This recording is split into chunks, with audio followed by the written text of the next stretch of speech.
देख विभाग ए में बे प्रश्नो 2 गुणना, विभाग बी में 2 प्रश्नो 1 गुणनो 1 प्रश्न એટલે કેટલા કહેવાય 2 કહેવાય અને સી માં 2 પ્રશ્નો એટલે 3 ગુણનો 1 પ્રશ્ન એટલે 6 થઈ ગયા 6 2 8 અને 10 ટોટલ કેટલા થઈ ગયા 10 હવે આ 10 ગુણનું ચેપ્ટર છે ખ્યાલ આવ્યો વિભાગ એ માં 2 પ્રશ્નો વિભાગ બી માં 1 પ્રશ્નો અને વિભાગ સી માં 2 પ્રશ્નો હવે देखो धातुओं અને અધાતુઓની મે વાત કરું તો કાં તો ભાઈ વિભાગ બી માં કાં તો ધાતુઓના ગુણધર્મો પૂછાય કે ભાઈ 2 માર્ક માં અને અધાતુના ભાઈ ગુણધર્મો પૂછાય શકે 2 ગુણમાં કાં તો ભાઈ ધાતુના કોઈ પણ 4 ગુણધર્મ લખો 5 ગુણધર્મ લખો તમારે ભાઈ બધા થપકારી મારવાના ખ્યાલ આવે બધા જ લખી જ નાખવાના ભાઈ ભલે 4 કીધા હોય 5 કીધા હોય કે 10 કીધા હોય તમારે ખાલી બધાય લખી નાખવાના 8 એ 8 અને અધાતુના કોઈ પણ 4 ગુણધર્મ લખો તારે બી ભાઈ વિભાગ બી માં લખી નાખવાનો આમાંથી એકનો એક તો હશે ને હશે બરોબર હવે એમાં પહેલું કે ભાઈ ધાતુઓ ઘન સ્વરૂપે હોય છે હવે ભાઈ ઘન સ્વરૂપે આપણે આગળ વાત કરી ગયા ઘન એટલે ભાઈ આપણે ભણ્યા હતા ને આગળ ભાઈ કે ધાતુઓ ઘન સ્વરૂપે હોય કયા સ્વરૂપે હોય ઘન સ્વરૂપે હોય ખ્યાલ આવ્યો પછી અધાતુઓ સખત હોય છે હવે ધાતુઓને આપણે તોડવાનો પ્રયત્ન કરીએ ત્યારે એ આસાનીથી એટલે કે સરળતાથી ભાઈ તૂટી શકતી નથી એટલે કે ધાતુઓ જે છે એ ભાઈ સખત હોય છે બરોબર હવે આ બંને વસ્તુમાં જરાક અધાતુમાં દેખીએ તો ભાઈ આ અધાતુઓ છે ભાઈ ઘન સ્વરૂપે હોય છે એની સરખામણીમાં અધાતુ છે ભાઈ ઘન અથવા વાયુ સ્વરૂપે હોય છે ખ્યાલ આવ્યો અધાતુ છે ભાઈ ઘન અથવા વાયુ સ્વરૂપે હોય પછી ધાતુઓ સખત હોય છે જ્યારે અધાતુઓ નરમ અથવા બરડ હોય છે હવે નરમ અથવા બરડનો મતલબ શું થાય કે ભાઈ આસાનીથી તૂટી શકે ખ્યાલ આવ્યો હવે ભાઈ આપણે કોઈ ઉદાહરણ લઈએ ધારો કે આપણી પાસે અધાતુ એવી કઈ વસ્તુ છે કે ભાઈ સમજો ભાઈ મારી પાસે ચોક છે ખ્યાલ આવ્યો આ ચોક એ ભાઈ અધાતુ છે હવે ભાઈ આને મેં તોડવાનો પ્રયત્ન કરીશ તૂટી જશે ને આસાનીથી ભાઈ એ અધાતુ થઈ ગયો અને ધાતુઓ છે ભાઈ સખત હોય પછી ધાતુઓ વજનમાં કેવી હોય ભારે હોય ખ્યાલ આવ્યો ધાતુઓ વજનમાં કેવી હોય ભારે હોય જ્યારે અધાતુઓ છે ભાઈ વજનમાં હલકા હોય છે ભાઈ નહીં સમજાય એવું કાંઈ છે જ નહીં આ વસ્તુ સમજજો એકદમ ભાઈ ઈઝી ભાષામાં લખ્યું છે ખ્યાલ આવ્યો અને ભાઈ પોઈન્ટ ટુ પોઈન્ટ ભાઈ 1 by 1 ભાઈ યાદ આવે છે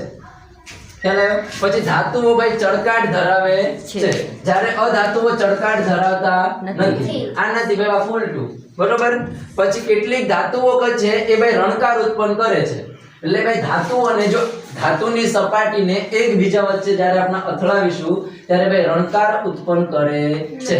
બરોબર જ્યારે અધાતુઓ છે એ ભાઈ રણકાર ઉત્પન્ન કરતી નથી પછી આગળ કે ધાતુઓ ઉષ્માના અને વિદ્યુતના સુવાહક હોય છે એટલે કે ધાતુમાંથી આપણે ભાઈ ઉષ્મા અને વિદ્યુતનું ભાઈ વહન સરળતાથી થઈ શકે છે જ્યારે અધાતુ છે એમાં ઉષ્મા અને વિદ્યુતનું વહન થઈ શકતું નથી એટલે કે ભાઈ અવાહક હોય છે ખ્યાલ આવ્યો પછી આગળ કે ધાતુઓ સામાન્ય રીતે ઊંચું ગલન બિંદુ ધરાવે છે બરોબર કે ધાતુઓ સામાન્ય રીતે ઊંચું ગલન બિંદુ ધરાવે છે જ્યારે અધાતુઓ છે એ ભાઈ નીચું ગલન બિંદુ ધરાવે કેવું નીચું ખ્યાલ આવ્યો નીચું પછી ધાતુઓમાંથી તાર કે પતરા બનાવી શકાય છે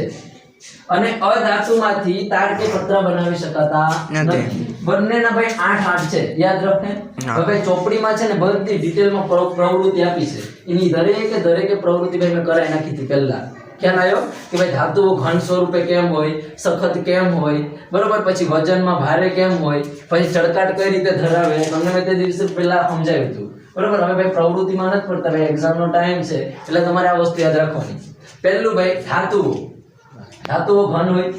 બરોબર ધાતુઓ સખત હોય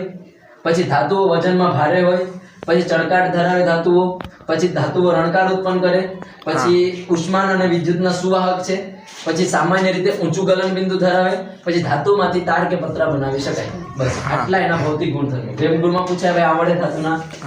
પછી ભાઈ અધાતુમાં એ ભાઈ ઘન કાં તો વાયુ સ્વરૂપે જોવા મળે બરોબર અને અધાતુ લગભગ 22 છે એવું ભાઈ મેં લખાયું અને આ ધાતુઓ છે ભાઈ 90 થી વધારે છે ખ્યાલ આવ્યો અને આ કેટલી છે 22 બરોબર હવે અધાતુમાં ઘન કાં તો વાયુ સ્વરૂપે હોય પછી અધાતુઓ ભાઈ નરમ હોય અને બરડ હોય એટલે કે આસાનીથી એને આપણે તોડી શકીએ ખ્યાલ આવ્યો પછી અધાતુ કેવાય વજનમાં હલકા હોય. પછી અધાતુ ભાઈ ચળકાટ ધરાવતા નથી, એ ભાઈ રણકાર ઉત્પન્ન કરતા નથી. પછી અધાતુમાંથી ઉષ્મા અને વિદ્યુતનું પણ વહન થઈ શકતું નથી, એટલે ભાઈ અવાહક છે. બરોબર. પછી આગળ અધાતુઓ સામાન્ય રીતે કેવું ગલનબિંદુ ધરાવે? નીચું. પછી આગળ અધાતુમાંથી તાર કે પતરા બનાવી શકતા નથી. હવે અહીંયા એક વાત મને યાદ આવી કે ભાઈ અંદર આપણને કઈ એવી ધાતુ છે કે એમાંથી કે ભાઈ 2 ગ્રામ કે 2 ગ્રામ માંથી લગભગ 2 કિલોમીટર લાંબો તાર બનાવી શકાય. સોરી, 1 ગ્રામ માંથી 1 ગ્રામ માંથી લગભગ 2 કિલોમીટર લાંબો તાર બનાવી શકાય એવી ધાતુ કઈ છે? સોનું. બરોબર. હવે આ વસ્તુ થઈ ભાઈ ધાતુઓ અને અધાતુઓના ભૌતિક ગુણધર્મો. ખ્યાલ આવ્યો?